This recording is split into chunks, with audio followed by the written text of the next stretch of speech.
Welcome to Backbone Unlimited. My name is Matt Hartsky. In this episode, we're talking about timing and elevation trends for elk and mule deer sheds because this is one of the most misunderstood parts of shed hunting, and misunderstanding it is why so many shed hunters walk good country at the wrong time and come home empty-handed.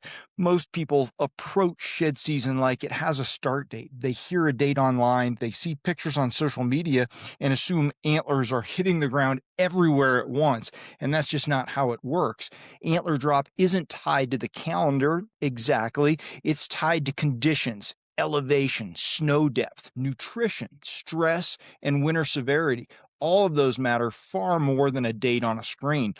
Elk and mule deer don't shed antlers in one big event. It's a process that unfolds over weeks, sometimes months, and it looks different across elevations. Animals living lower with better access to feed and less snow often shed earlier. Animals higher, dealing with deeper snow and delayed greenup, may hold antlers longer or move down before they actually drop them.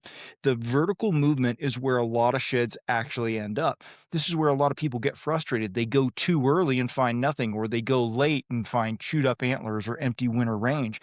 The mistake isn't effort, it's timing. And timing without understanding elevation trends is just guesswork. In this episode, I'm going to break down what actually controls antler drop for elk and mule deer, how winter severity and nutrition accelerate or delay shedding, and why elevation bands matter more than unit boundaries. We'll talk about where sheds stack up, how animals move vertically as conditions change, and how to time your shed hunt so you're in the right elevation at the right moment.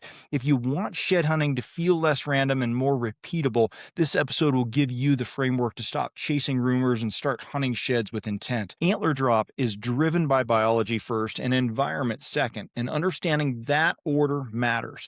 Elk and mule deer don't shed antlers because a certain week arrives on the calendar. They shed when their bodies decide the cost of carrying antlers is no longer worth it. The primary driver is hormones, specifically declining testosterone after the rut. Once testosterone drops far enough, the bond between the antler and pedicle weakens and antlers are eventually cast off. But hormones don't operate in a vacuum. Nutrition, stress, and winter severity all influence how fast that process plays out. Winter nutrition is also huge. Animals that enter winter in good condition with solid fat reserves and access to quality winter range often hold antlers longer. Their bodies aren't in a rush to shed weight. On the flip side, animals under nutritional stress, poor forage, deep snow, long winters tend to drop earlier because conserving energy becomes a priority. Stress accelerates shedding as well. That stress can come from harsh weather, limited feed, pressure from predators, or even human disturbance like early shed hunters. The more energy an animal is forced to burn just to survive, the faster antlers become expendable. That's why severe winters often lead to earlier and more concentrated antler drop. Age and antler size also play a role, but not in the ways a lot of people think. Big, mature animals don't automatically drop first or last. What matters more is their overall condition. A big bull or buck in poor shape may shed early, while a younger animal in great condition may hold antlers longer. The key takeaway is that antler drop is a response to balance or imbalance in the animal system. When carrying antlers no longer make sense biologically, they go. Once you understand that, shed timing stops feeling so random. It becomes a reflection of how animals experience the winter, not just a fixed date you can circle on a calendar. Elk shed timing tends to frustrate a lot of shed hunters because bulls often hold antlers longer than expected. Many people head out early assuming antlers are already on the ground, only to find bulls still carrying full headgear. Understanding typical elk patterns and why they vary can save a lot of wasted miles. In most western states, mature bull elk begin shedding antlers from late February through March, with some holding into April depending on conditions. Younger bulls and satellites often drop earlier than herd bulls, but that's not always a rule. It's a tendency. We saw young bulls hold on all the way to the middle of April last year. The determining factor is how each animal came through the winter. Elk are large bodied animals with significant fat reserves, especially dominant bulls that entered winter already in good condition. If winter range offers decent forage and snow isn't excessive, bulls can afford to hold antlers longer. When winters are mild, it's not unusual to see bulls carrying antlers well into March or or even later into the middle of April. Severe winters change everything, though. Deep snow, crusted conditions, and limited feed accelerate energy loss. Bulls in those conditions often drop earlier, sometimes stacking sheds tightly in lower elevation winter range or migration corridors as they move to conserve energy. Another factor is social stress. Herd bulls that maintain dominance during the rut often expend more energy and may shed earlier than expected if winter conditions are tough. Satellites that avoided intense rutting pressure may hold longer in some years. The important lesson is that elk shed timing isn't uniform across a unit. You can have fresh sheds at lower elevations while bulls higher are still carrying antlers. This staggered timing is why focusing on elevation bands instead of entire units is so effective. When you understand elk shed timing patterns, you stop guessing. You start asking better questions. Where would elk have the easiest access to feed right now? Where would energy loss be highest? Those answers point you toward the elevation and areas where antlers are most likely hitting the ground. Mule deer generally shed antlers earlier than elk, but even that trend gets misunderstood. Many hunters hear mule deer drop early and assume antlers are on the ground by midwinter everywhere. In reality, mule deer shed timing is still dependent heavily on winter severity, nutrition, and elevation. In most western states and units and regions, mature mule deer bucks begin dropping antlers from late January through February, with a lot of sheds hitting the ground by early March. That early timing compared to elk is largely due to body size and energy reserves. Mule deer carry less fat than elk and feel nutritional stress sooner when winter conditions are harsh. Winter range quality also plays a major role. Bucks that winter in areas with good browse, lower snow depth, and south facing exposure often hold antlers longer. In contrast, deer forced into deep snow or marginal habitat may drop earlier simply to conserve energy. That's why shed timing can vary dramatically all within the same unit. Age and antler size influence timing, but condition matters more. Big antler bucks don't always drop last. A mature buck that burned a lot of energy during the rut and then faced a hard winter may shed early, while a younger buck in better shape might hold longer. The pattern isn't about trophies, it's about survival. Mule deer are also more sensitive to pressure during winter. Repeatable disturbance from people, vehicles, or predators can accelerate energy loss and contribute to earlier antler drop. This is another reason why sheds often concentrate in quieter pockets of winter range. Because mule deer shed earlier, timing is especially critical. Go too early and you're walking past bucks still carrying antlers. Go too late and sheds are bleached, chewed, or already picked up. Understanding mule deer shed timing isn't about guessing dates, it's about reading winter conditions and matching effort to reality. You've got to get out there. One of the biggest mistakes shed hunters make is assuming animals shed antlers at a single elevation and then stay there. In reality, antler drop is closely tied to vertical movement, and that movement is driven by snow depth, access to feed, and energy conservation. Sheds don't just fall where animals live, they fall where animals end up during late winter and early spring. As winter progresses, elk and mule deer are constantly adjusting elevation to balance effort and nutrition. When snow deepens at higher elevations, animals move down to reduce energy expenditure and access exposed forage. When conditions stabilize or begin to improve, they may shift slightly back up. Those vertical adjustments create transition zones, and those zones are where sheds often stack up. Lower elevations tend to produce earlier sheds, especially during harsh winters. Animals pushed down by snow and limited feed often shed antlers shortly after arrival in those areas. That's why winter range, migration corridors, and elevation pinch points consistently hold sheds year after year. They're not just travel routes, they're stress filters. Higher elevations typically see later sheds. Animals that can remain higher because of lighter snow or better forage may hold their antlers longer. In some years, bulls or bucks may still be carrying antlers up high while sheds are already hitting the ground hundreds or even thousands of feet lower. This staggered elevation timing is why covering entire units without elevation strategy leads to frustration. Step into the backcountry and step up your elk hunting game at Elk Camp 2026. This isn't a seminar, it's an immersive experience with real field training alongside successful elk hunters Matt and Saxton Hartsky. You'll learn how elk think and move, break down terrain like a pro, call with confidence, and practice 3 days of real-world elk hunting scenarios that mirror what you'll face on your own hunt. This camp was built to bridge the gap between where you are and where you want to be in the mountains. With limited spots and hands-on coaching, you'll walk away sharper, more prepared, and ready to hunt with purpose and confidence.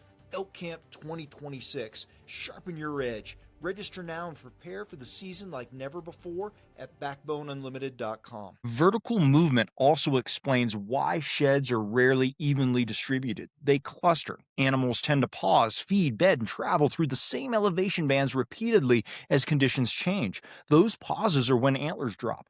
The key lesson is this: elevation isn't just a backdrop, it's the timeline. If you ignore vertical movement, you're guessing. If you follow it, shed hunting becomes far more efficient. Instead of asking when sheds drop, you start asking where animals were when dropping made sense. That shift is what separates random walking from consistent shed results.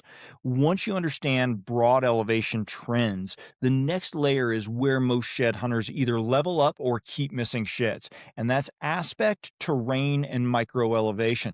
This is where timing and elevation get refined into exact locations. Aspect matters because it controls snowmelt and feed availability at very small scale. South-facing and southeast-facing slopes melt first, expose forage earlier, and reduce energy cost. Animals gravitate to those slopes late in winter, especially during cold or snowy years. As a result, sheds often stack on those aspects, not because animals prefer them year-round, but because they solve problems when conditions were hardest. Terrain determines how animals use those aspects. Sheds rarely lie in the middle of the wide open slopes. They show up where animals pause, like benches, flats, low angle side hills, and edges just inside cover. Those are places animals can feed briefly, bed safely, or move efficiently without burning calories. When antlers drop, it's often during rest, not travel. Elevation is the detail a lot of shed hunters overlook. A difference of 50 to 150 feet can change snow depth, wind exposure, and feed quality. Animals don't operate in clean elevation bands. They slide up and down constantly to stay on the edge of efficiency. Those subtle transitions are prime shed locations. This is why shed hunting improves when you stop chasing big country and start dissecting small features. A bench just below a ridge, a flat inside a timbered edge, or a fingered ridge connecting two feeding areas will often produce more sheds than miles of obvious terrain. Aspect, terrain, and microelevation all work together to create low effort zones for the animals. Those animals seek those zones because they're tired, stressed, and conserving energy, and that's exactly when antlers are most likely to drop. If you learn to identify those features, shed locations stop feeling so random and start feeling more logical. Timing is where most shed hunters go wrong, not because they don't work hard, but because they're reflecting and reacting to other people instead of reading conditions. Going too early or too late both cost you, just in different ways. The goal isn't to be first, it's to be on time for the elevation and conditions you're hunting. Going too early usually means covering ground while animals are still carrying antlers. You'll see fresh tracks, beds, and sign, but no sheds. That can be discouraging, and it often leads people to abandon good areas prematurely. In reality, the country isn't empty, it's just early. Bulls and bucks are still holding because nutrition and stress haven't reached the tipping point yet. Going too late creates a different problem. By then, antlers may be bleached, chewed, or already picked up. Winter range sees heavy rodent activity, and sheds don't last long once they hit the ground. Late timing also means animals have already started shifting patterns again, spreading sheds out or moving them into less predictable areas. The best timing comes from reading sign instead of dates. Look for mixed indicators: tracks without antlers, beds, rubbed pedicles on live animals, fresh sheds paired with fresh sign. Those clues all tell you shedding is actively happening in that elevation band right now. Weather tends to matter more than single storms. Extended cold snaps, deep snow, or crusty conditions accelerate shedding. Warm stretches with good feed can delay it. Pay attention to what the winter is actually doing, not what the calendar says it should be doing. Smart shed hunters stagger their effort. They start lower, check known winter range, then progressively move up as conditions improve. They revisit areas instead of just writing them off. Timing shed hunts correctly isn't about luck, it's about patience patience, awareness, and matching your effort to the reality. When you do that, shed hunts stop feeling so rushed and start feeling more deliberate. One of the most overlooked benefits of understanding shed timing and elevation trends is how directly that information carries into fall hunting. Sheds don't just tell you when antlers hit the ground, they tell you where animals felt secure, efficient, and capable of surviving when conditions were hardest. Those same principles shape fall behavior more than a lot of hunters realize. Shed locations highlight winter survival zones, but they also expose travel routes and terrain preferences that don't disappear when the seasons change. Migration corridors, benches, side hills, and transition areas where sheds stack up are often the same features animals use to move quietly and efficiently under pressure during hunting seasons. If an area consistently holds animals when energy is low, it usually has a place that they trust. Elevation use during shed season also sharpens how you think about fall elevation shifts. Animals that drop antlers in specific elevation bands often return to those same bands during late season hunts or when pressure increases. That doesn't mean they live there year round, but it does mean those elevations solve problems for them: weather, feed, escape, or pressure when conditions tighten. Aspect lessons matter too. South facing slopes, broken terrain, and mixed cover that held animals late in winter often become early season feeding or transition areas in the fall. Understanding why animals were there in March helps you predict when they might be there again in September or October. Also teaches patience. If you rushed winter range too early or too late, you felt the cost of poor timing firsthand. That lesson carries into fall decision making. You become more willing to wait for conditions to line up instead of forcing moves based on hope or hearsay. The hunters who consistently kill elk and mule deer aren't just good during season, they're good observers year round. Shed hunting, when tied to timing and elevation trends, turns winter and spring into scouting sessions that directly inform fall success. That's how sheds stop being souvenirs and start becoming strategy. Timing and elevation are the difference between shed hunting feeling random and shed hunting feeling repeatable. Antlers don't hit the ground everywhere at once, and they don't land evenly across the unit. They fall where biology, stress, nutrition, snow, and terrain intersect at the exact moment carrying antlers no longer makes sense for that particular animal. When you understand that shed hunting stops becoming about dates and starts becoming about conditions, you stop chasing rumors and social media timelines. You start reading winter severity, snow depth, feed availability, and vertical movement. Instead of walking miles of empty country, you focus on elevation bands, transition zones, and terrain features that consistently hold animals when energy conservation matters most. Elk and mule deer shed differently, but the principle is the same. Animals move vertically to survive winter, and antlers drop where those movements slow down. South-facing slopes, benches, migration corridors, and micro-elevation changes matter far more than just unit lines on a map. Those details are where sheds stack and where real understanding is built. The biggest takeaway is that shed hunting is a thinking game before it's a weakness game. When you match your timing to elevation trends, effort becomes efficient. When you ignore them, effort gets wasted, and the lessons you learn don't stop with antlers. They sharpen how you think about animal movement, pressure, terrain use, and seasonal transitions across the entire year. Sheds aren't random, they're data, and when you learn to read that data correctly, spring becomes one of the most valuable scouting seasons you can have.